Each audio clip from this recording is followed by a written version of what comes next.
Good evening, everybody. I'm Fictional Crystals, and is Lance bi?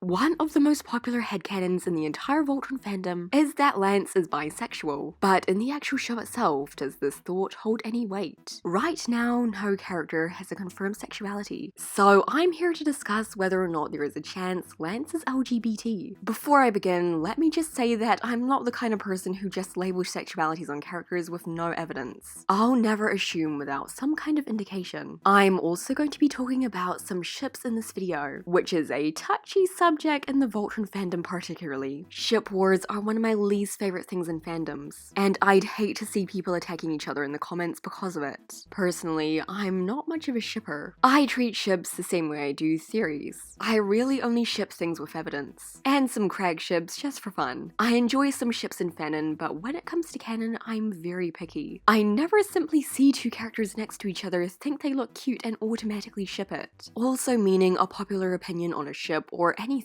doesn't affect me unless I logically see it too. I'm pretty critical, and I only care about a ship becoming canon as much as I do a theory becoming canon. Basically, casual shipping really isn't my thing, though theories are. That's how I'll be viewing the pairs in this video, not as ships but as theories. Anyway, that being said, let's get to the actual subject. Is Lance bi? On Voltron Legendary Defender, Lance has only shown explicit interest in females. He flirts with girls, talks about girls.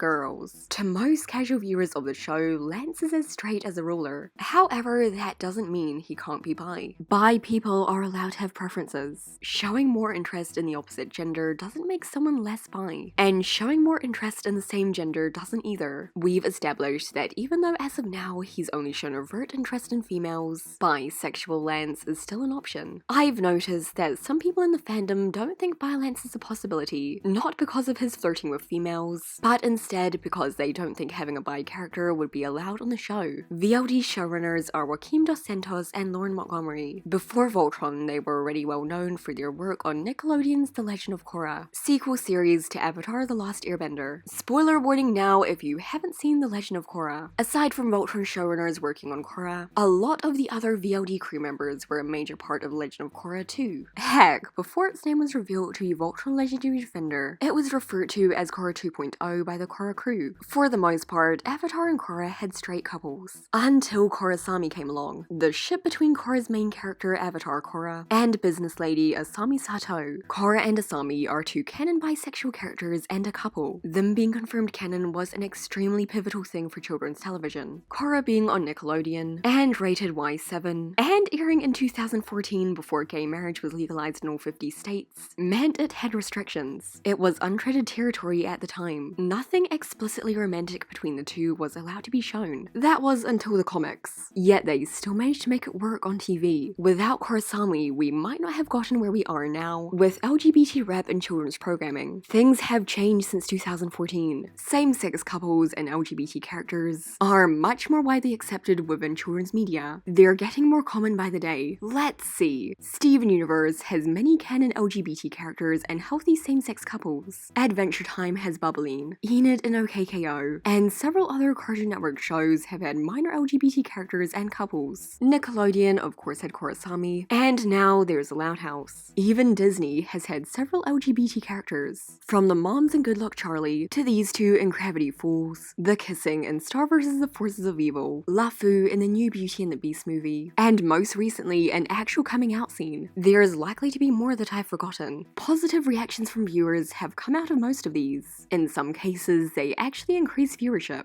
Joaquim and Lauren believe that LGBT rep is extremely important, and it's something they fight for. They were thrilled with the ending of The Legend of Korra, and know many fans were too. Just it's time to kind of move forward and just be more accepting. People are people. It takes all types, so let's just embrace it. Do you see Voltron being able to take that? We can both say we were very proud to have been a part of that show. Do you see Voltron being able to take that same kind of leap?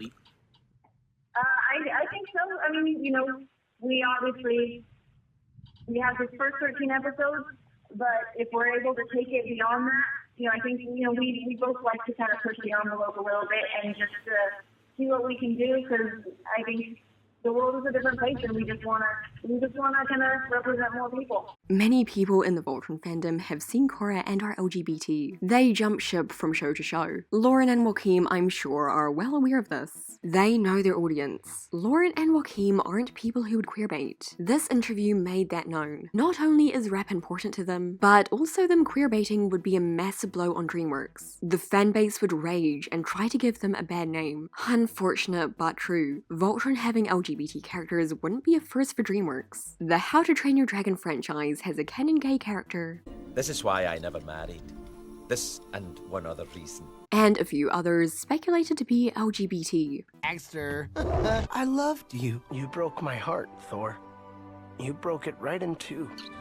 Dreamworks is happy to have LGBT rap. So are the showrunners, and Netflix is too. Netflix has much less restrictions than normal television. Netflix lets them get away with things Nickelodeon wouldn't. Still not convinced that they'd include LGBT rap? Well, just look at some stuff they said on the topic. The no comment from Tim Hedrick makes it especially clear to me that there will be LGBT rap. You could just say no to the interviewer if there wasn't going to be any. That way, people wouldn't get their hopes up. Yet he just said no comment and that he let it play out. Jeremy Shader, Lance's voice actor, also said on the topic of LGBT rap to a fan, "Don't worry, you'll be happy." Pretty clear indicator that there will be explicit LGBT rap. The crew is very secretive about what their LGBT rap will be. Much too secretive for it to just be a minor character. It's 2017, almost 2018. Netflix doesn't have major restrictions, and the crew are open to LGBT. If they're doing this, they're not going small. For them to act so secretive about who and when that rap will be means it's probably a main character or several main characters that are LGBT. Lance to me is one of the best choices for who the LGBT character could be. Firstly, we'll go over what we know from content outside of the show. Jeremy Shader, Lance's voice actor, is known for giving spoilers whether on purpose or not. He hesitated and said Lance hits on everyone with two legs. Not specifically female. Hitting on every person that has two legs. And this was in a recent interview. The interviewer asked a question regarding Lance's sexuality in the form of that Milkshake song and in reference to Kolschnecker. Jeremy's answer was interesting. He didn't deny that Lance attracts both males and females. But it was the "I can say that much" that really caught my attention. He wouldn't say that if there wasn't something more. Lance has a romantic endgame. He'll end up with someone by the end of the show. When Jeremy talked about his love interest, he didn't specify a gender. The people working on Voltron have used ambiguous pronouns too many times for it to be a mere slip-up. Before season 2 aired, Lauren drew this. Allura and Pidge are holding the gender sign. Hunk and Keith have race. And Sharon Lance with LGBT. Allura has both arms around Pidge, almost in an embrace. Pidge has a bit of a nervous expression. Season 1 gave us Pidge's gender reveal. The sign relates to her. And Allura was one of the first to confront her about her gender. Hunk has one hand on Keith's shoulder, one on the race sign. Keith has both on the sign and a nervous expression, in contrast to Hunk's heavy look. Season 2 gave us the Gulra Keith reveal, and Hunk was a part of that. Remember, this drawing was made pre-season 2, before he was confirmed Gulra. Lastly, Shira has a supportive hand on Lance. Lance has both hands on the LGBT sign, and that expression the other two have. Lance is the one who's going to have a sexuality arc, and Shiro is going to help him with it. Now onto Lance's character and the show. A big part of Lance is his insecurities. He acts confident even when he's not. He overcompensates. He puts up a front constantly. He acts like this confident, suave sharpshooter, but deep down he doesn't think that's truly him. You can really see the side of him when he has someone to talk to about it. What's something Lance really stresses? His love for ladies and his flirty attitude. That's something I think he's overcompensating on. He certainly genuinely does love girls. There is just more to the picture than that. I know from bi people in real life and stories online that some bi people try to suppress their feelings for the same gender by only showing outward attraction to the opposite gender, that they were scared of showing the other side of themselves, and a few were even scared to admit it to themselves, so they overcompensated with the opposite gender. Before realizing they were bi, some even mistook their feelings for the same gender as hatred or jealousy. Obviously that's not the case for all, but it is for some. I believe that Lance hasn't fully realized that he likes boys too. He's starting to get an inkling of an idea, but is still unsure. Part of Lance's arc is about him putting down his facade and showing his true self. Him being bi would be an amazing thing that fits into this. It was just a phase.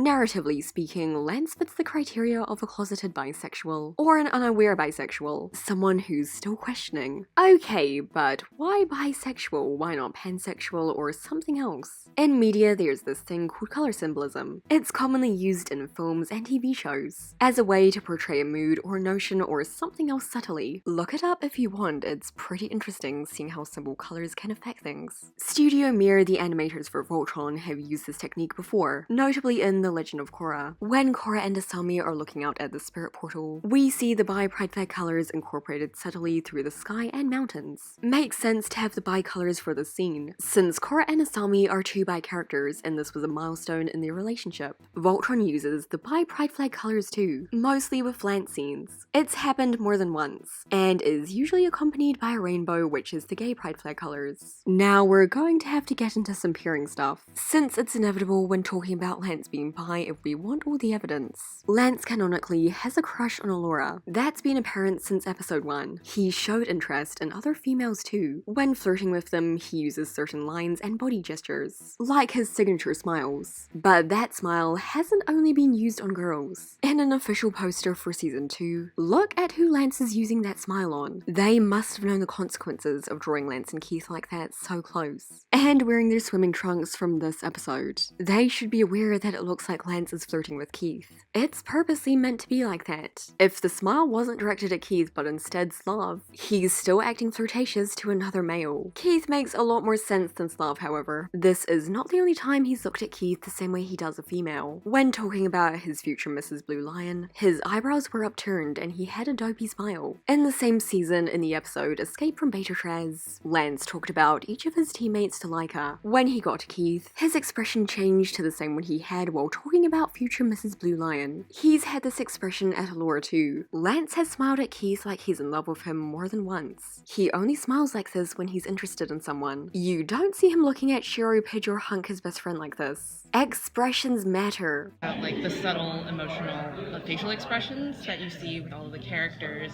Can you tell me a little bit more about like how that process goes? Like when do you decide like there's going to be something here?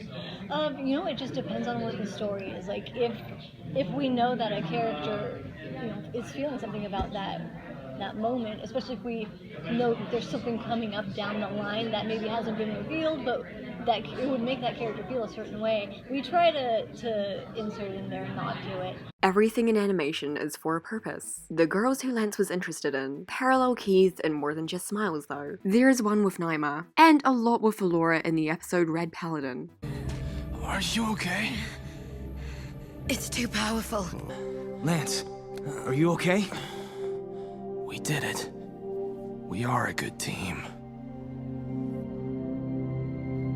If you think the first one is romantic, the second is too. I'd even say the second is more so, due to the eye contact made, the holding hands, the lighting, the smiles, the soft music, and because it also parallels Hunk and Shay's scene from the same episode. This scene was nice. These two have come a long way, and I adore their development. But this scene was made memorable by being brought up twice in the next episode. When Keith can't see his face or Keith's not around, you are able to see how Lance cares about Keith. Does Allura talk about me when I'm not in the room? And Keith is always doing things like flying into asteroid fields and black holes and cool junk like that. Or when he lets his facade down. Lance was hurt during the scene. He was switching between consciousness and unconsciousness, so he didn't have the energy to put up his front. Without that front, we saw that he truly doesn't hate Keith. But the point I think Lance properly started realizing his crush on Keith was during the bedroom scene. As this brilliant Tumblr user pointed out, this ending scene was from Lance's point of view. The way it's set up shows how Lance views Keith, and it's certainly not in a bad way. I'll link this in the description if you want to read all of it. There was a parallel to the scene in season 4 with Matt and Allura. Same smile, openness, framework, and we all know the scene is meant to be romantic. The bonding moment to me was when Keith's view on Lance changed. He started acting differently to Lance after that in a good way. The bonding moment mirrors this to some extent. That's when Lance started to realize his feelings. The conversation he had with Keith didn't go how he expected.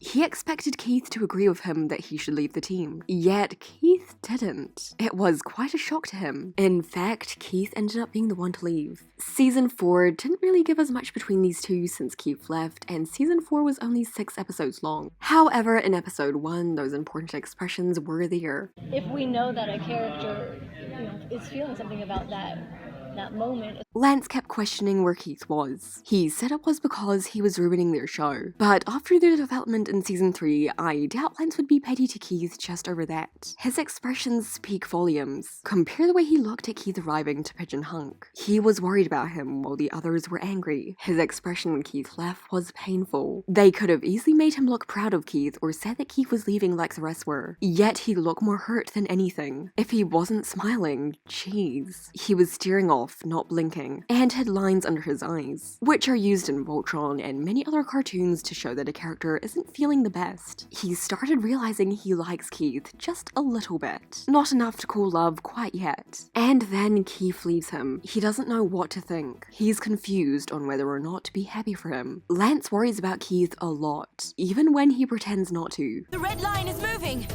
We gotta get down there! His words say one thing, his actions say another. Lastly, we're going to look at the original Paladins. Each of the original Paladins are meant to be like a Paladin from Season 1. Shiro and Zarkon, Keith and Alfor, Pidge and Trigal, Hunk and Gergen, Lance and Blades. The Paladins of old had the same tendencies, traits, similar lines and skills as the Season 1 Paladin lineup. Blades was flirty like Lance. The first thing we saw him do on screen was flirt. Yet it wasn't with a girl. He was hitting on a male Korra. Blades is LGBT. The servant he hit on blushed. It's a little hard to see due to his purple skin. Why is Lance's counterpart LGBT? Because Lance is too. Lance's sexuality arc is coming. He has a crush on Allura and he knows it. Now he's coming to terms with the fact that he has a crush on Keith too. It's confusing for him. Sometimes what we want isn't necessarily what we get.